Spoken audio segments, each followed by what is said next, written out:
And my job now, in 12 days, God willing, I'll be President of the United States of America.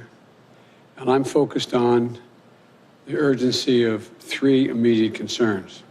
One, the virus, getting under control, getting the vaccine from a vial into people's arms. I think the way it's being done now has been very, very sad. Number two, we've had 4,000 deaths yesterday, and things continue to rise, to escalate. That's my number one concern, to get the virus under control. We lost over 125,000 jobs this last month, and people are really, really, really in desperate shape. And so I'm focused on the virus, the vaccine, and economic growth. What the Congress decides to do is for them to decide. But I'm going to have to, and they're going to have to be ready to hit the ground running, because when Kamala and I are sworn in, we're going to be introducing immediately significant pieces of legislation to deal with the virus, deal with the economy, and deal with economic growth. So we're going to do our job, and the Congress can decide how to proceed with theirs. But if a Democratic member of Congress were to call and ask for your advice about whether they should proceed with this, what would you tell them? I'd tell them that's a decision for the Congress to make. I'm focused on my job. And did you speak with House Speaker Nancy Pelosi before this decision was made, or is that conversation that's still going to happen? I'll be speaking with Nancy and the Democratic leadership this afternoon, as a matter of fact, about my agenda, as well as whatever they want to talk to me about. Okay, thanks.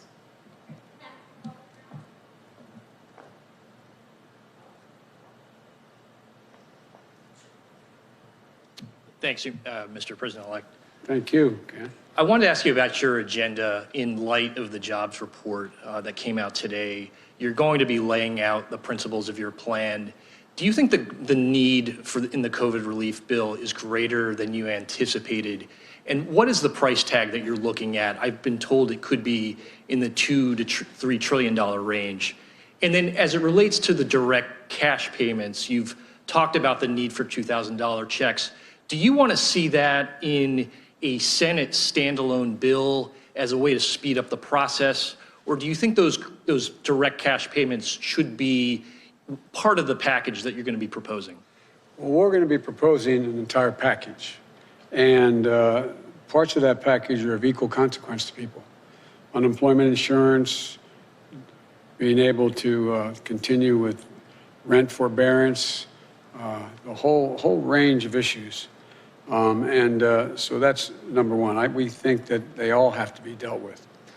The price tag will be high. But as I said, made scant reference to in my opening comments, the overwhelming consensus among the leading economists, left, right, and center, is that in order to keep the economy from collapsing this year and getting much, much worse, we should be investing significant amounts of money right now to grow the economy. And that's a pretty wide consensus. And as you know, Moody's had done an analysis of what I originally had been talking about and said that it was necessary to keep the economy from going down. It would rise, we'd create 18.6 million jobs, create $2 trillion more in economic growth than the other administration would, this outgoing administration. So it is necessary to spend the money now. The answer is yes, it will be in the trillions of dollars, the entire package. But it will be, I'll be here next Thursday laying out in detail how that package is going to go. But the basic story is simple, that if we don't act now, things are going to get much worse and harder to get out of the hole later. So we have to invest now. Secondly, we're going to have to meet the emergency needs of the American people. I mean, literally, I know you know this, Ken, that people are having trouble just putting food on the table, just having to keep the payment of their car, maybe able to turn the lights on. There's a dire, dire need to act now, purely out of what is a humanitarian need here at home. And thirdly, we're going to, in the third stage of this, the whole story is we're going to have to invest as I suggested throughout the campaign, in infrastructure, in healthcare, and a whole range of things that are going to generate good paying jobs that will allow us to grow the economy. So that's a long answer to a short question, which is that the idea of, with interest rates as low as they are, with the Fed having had its power sort of taken away in terms of what they could do to help this administration like last, it's important across the board. Every major economist thinks we should be investing in deficit spending in order to generate economic growth. And I wanted to ask you about what took place at the Capitol this week. You served in the Senate for 36 years, and importantly, you were there in 1983 when there was an explosion in a Senate corridor. You were there in 1998 when 2 Capitol police officers were shot. You were there during the anthrax attacks in 2001. What kind of an investigation needs to take place, and what steps need to take place to improve the security of the Capitol? And then secondly, how do you think the people who were involved in the storming of the Capitol, how should they be treated by your Justice Department? Should they be treated as domestic terrorists? Yes, they should be treated as they're a bunch of thugs, insurrectionists, white supremacists, anti-Semites. 6N is not enough. I mean, come on, you know, these shirts they're wearing, these are a bunch of thugs, and they're terrorists, domestic terrorists. And that'll be a judgment for the Justice Department to make as to what the charges should be. But the fact is, they should be prosecuted. They should be prosecuted. The difference here is, this had the active encouragement of a sitting president of the United States. And the way in which the breakdown in security occurred needs to be thoroughly investigated. I'm not going to prejudge what it was, but the idea that these people were able to just march up the stairs, march in, and do it in the way we had, there's a great debate. I don't know the answer, great debate now. Was the governor of Maryland correct when he said that I was ready to send in the National Guard? I couldn't get authorization. What happened? It deserves a full-blown investigation, people be held accountable, and steps taken that something like this could never happen again. And the difference this time is, every nation has dealt, every democracy has dealt with individual terrorist attacks by groups that are very targeted. The largest target was 9/11 and the buildings.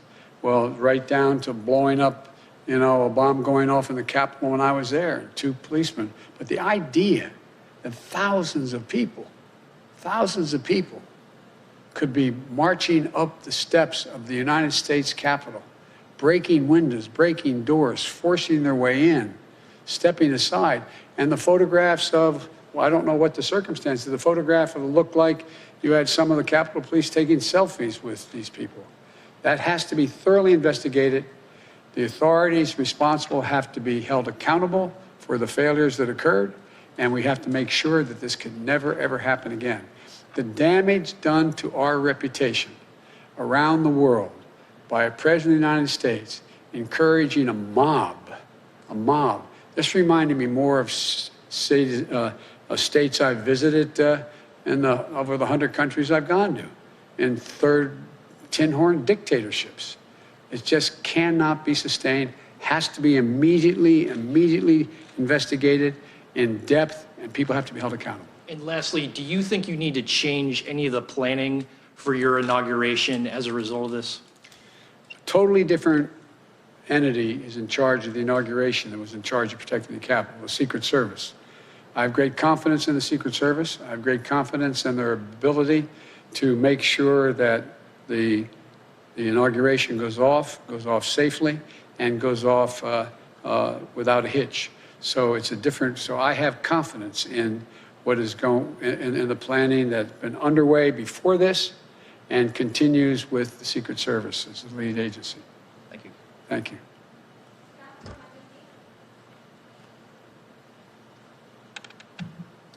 President-elect Biden, Vice President-elect Harris, good to see you both. I want to pick up on something that you just said about President Trump actively encouraging the insurrection at the Capitol. Given the perceived threat that he poses, My question to you is not so much about the role that Congress should play in impeachment, but rather, should President Trump, in your estimation, remain in office? I didn't think, look, I've been saying for now well over a year, he is not fit to serve. He is not fit to serve. He's one of the most incompetent presidents in the history of the United States of America. And so the idea that I think he shouldn't be out of office yesterday is not the issue. The question is, what happens with 14 days left to go or 13 days left to go? And I think that what 81 million people stood up and said, it's time for him to go.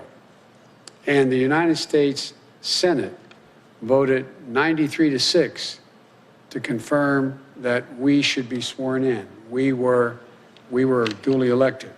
So I think it's important we get on with the business of getting him out of office. The quickest way that that will happen is us being sworn in on the 20th.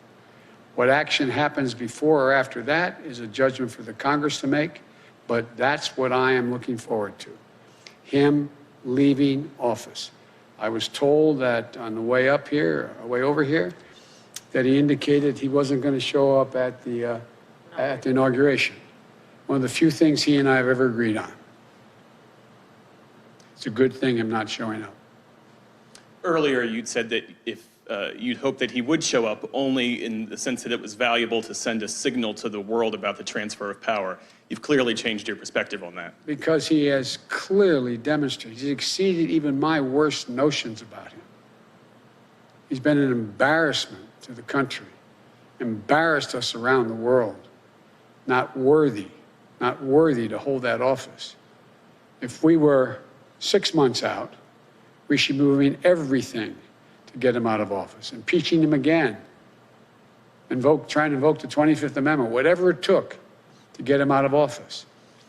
But I am focused now on us taking control as president and vice president on the 20th and to get our agenda moving as quickly as we can. Thank you. Another question about holding public officials to account, and this is about an issue that's no longer a headline, but is no less significant and serious, and it's about the more than 600 children who were orphaned under the Trump administration as a result of the family separation policy along the border. During the campaign, you said that practice was criminal. Will you commit to making sure that the Trump administration officials responsible for that policy will be held to account? I'll commit that our Justice Department and our investigative arms will make judgments about who is responsible, how they're responsible, and whether or not the conduct is criminal across the board. But as I said yesterday, I am not going to tell the Justice Department who they should prosecute and who they should not. That's a judgment that will be made by the Attorney General of the United States of America, not influenced by me. But there will be a thorough investigation of who's responsible and whether or not the responsibility is criminal. And if that is concluded, the Attorney General will make that judgment. I will not intervene to tell him who he should or shouldn't indict or if he should indict. And lastly, beyond the COVID plan, which you've detailed, what are your legislative priorities? You've talked about infrastructure, you've talked about introducing an immigration bill. After January 20th, Democrats will control the House and the Senate. What do you do first? Three different issues there in that same question. One, the commitments I made that what I would introduce, not necessarily we would move to, but introduce in the United States Congress first, I will do. I will introduce an immigration bill immediately and have it sent to the appropriate committees to begin movement. I will, in fact, countermand executive orders that the president has, in fact, initiated that are contrary to what I think is either his authority and/or, even if it's his authority, contrary to the interests of the United States on environmental issues and a whole range of other things. And thirdly, I will immediately move, though, to the most urgent need of asking the Congress to give me the financial wherewithal to deal with the virus, to be able to move so that we have Operation Warp Speed really working. Warp Speed got the vaccine to places that were delivered, but did not get them from those vials into people's arms. And so it is a gigantic logistical concern of how we do that. I'm committed to get 100 million shots in people's arms in the first 100 days. I'm committed to insisting that on all federal jurisdictions, any place I have control as president, everyone will be mandated to wear a mask in interstate transportation as well as federal facilities. And thirdly, I'm committed to moving as rapidly as possible to get the vaccine to teachers and the material to children that can provide for the safe opening of our schools at the end of that, beginning at the end of that 100 days. They're the most urgent things we have to do now. Now, immediately upon getting office. There's going to be multiple things, as you well know, because you're a seasoned veteran of how this policy, how we work.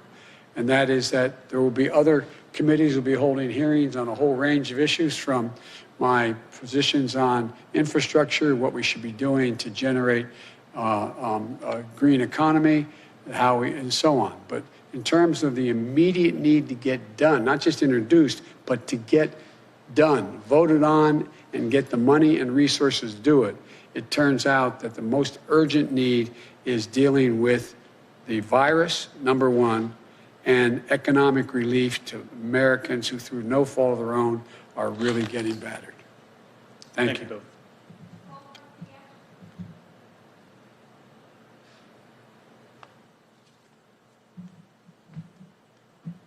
Thank you, Mr. President-elect and Madam Vice President-elect. I want to follow up with respect to what you just said about the inauguration and that it's a good thing that the president is not coming. But what about the Vice President, Mike Pence? He's welcome.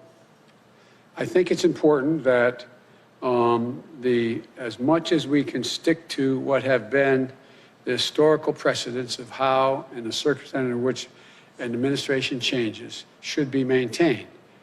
And so if the Vice President is welcome to come, I'd be honored to have him there and to move forward in the transition. Have you spoken to him at all? No, I haven't. And you have called for unity and healing in this country, but after the events of Wednesday, does that make your job easier or harder? I think it makes my job easier, quite frankly. I've had a number of my Republican colleagues, former colleagues, I used to serve in the Senate for a long time, call me. Many of them are as outraged and disappointed and embarrassed and mortified by the president's conduct as I am and Democrats are. And I think I have said from the beginning, and I have not changed my view, my overarching objective is to unify this country. We must unify the country. And I think that you've heard me say this before, and I apologize for repeating myself, but understandably the questions are repetitive and good. I mean, I'm not being critical of the question. And that is that there's two ways people are inspired: by inspirational leaders and by terrible leaders. By terrible leaders. What this president has done is rip the Band-Aid all the way off to let the country know who he is and what he's about and how thoroughly unfit for office he is. And you see already a number of Republicans. I was so proud. I know we're on opposite sides. I'll get criticized from some of the people in my party for saying this, but I've worked very hard with and against the former, soon-to-be former Majority Leader, Mitch McConnell. I thought what he said on the floor of the United States Senate was, in fact, the right thing to do. He stood up. He's ashamed. I spoke with a guy I have enormous respect for, and I ran against him, Mitt Romney. I spoke to Mitt this morning again. This is a man of enormous integrity, who lives his faith. There are so many more, but there's others who should be ashamed of themselves. But they make up a minority of the Republican Party. This isn't about Republican Democrat anymore. This is about people who understand what this country's about and the things we have to agree on and move together on.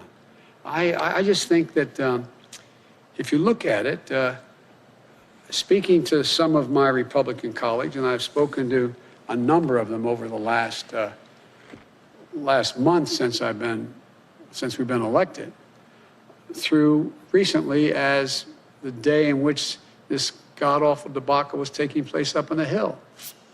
And I think they understand that they're going to have to, we need a Republican Party. We need an opposition that's principled and strong. And I think you're going to see them going through this idea of what constitutes a Republican Party. And to hear some of my colleagues, Republican colleagues, talk about how shameful it is of the way Ted Cruz and others are dealing with this, how they're responsible as well for what happened. Do you think some of them should resign? Should Senator Cruz or Senator Hawley resign? I think they should be just flat beaten the next time they run. I think the American public has a real good, clear look at who they are. They're part of the big lie.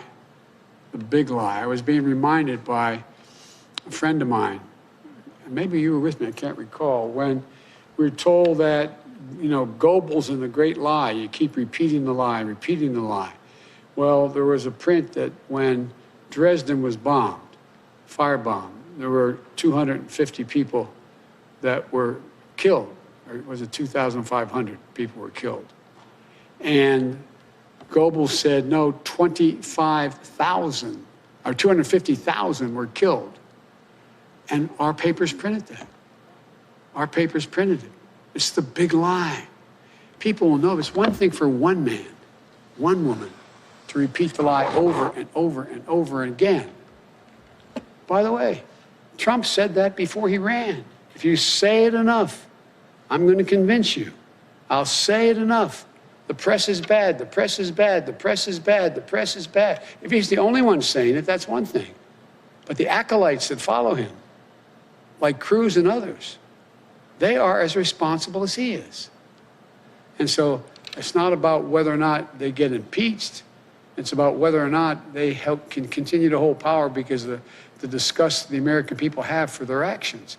There are decent people out there who actually believe these lies because they've heard it again and again. I was with a friend of mine who's a medical doctor telling me that his neighbor said to him, he lives in another state, his neighbor's a good person, said, but you know, doc, this is true. There's a lot of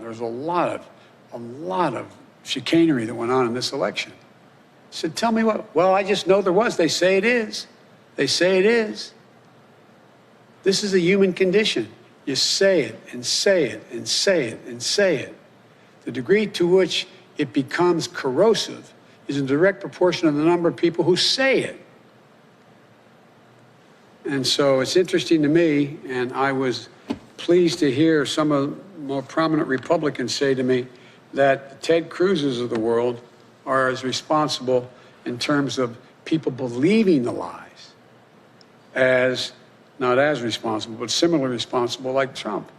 But they didn't say, go to the Capitol, I'll be with you, follow. That's a different story. Thank you. Thank you. Thank you all very, very much. Appreciate it. Thank you.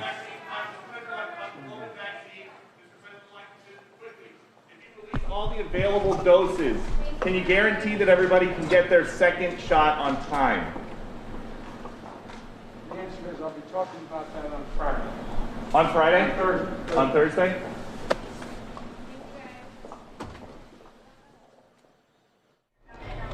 There you have it. Thursday, we should be expecting some updates when it comes to coronavirus vaccine distribution.